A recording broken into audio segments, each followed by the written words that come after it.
खबर शामिल करते हैं शहदाद कोट से। जहांगीर शेख के मुताबिक शहदाद कोट में वैक्सीनेशन वेलफेयर एसोसिएशन की जानिब से वैक्सीन के अमल का मुकम्मल बाइकआउट करके वैक्सीनेटर्स ने अस्पताल के सामने एहतजाजी मुजाहरा किया।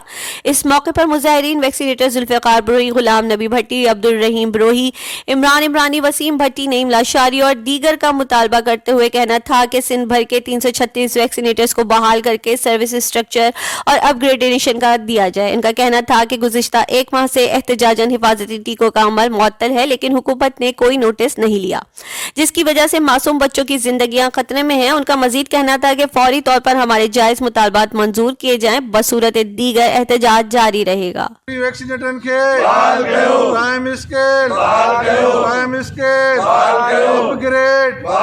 अपग्रेड जारी आहे जारी रहंदी जंग असांजी जारी रहंदी जारी आहे जारी रहंदी जंग असांजी जारी रहंदी जेसी रात अंधारी रहंदी जंग असांजी जारी रहंदी DWA जिंदाबाद वैक्सीनेटर जिंदाबाद बायकाट एमार दो बायकाट एमार दो बायकाट एमार दो DWA जिंदाबाद DWA जिंदाबाद।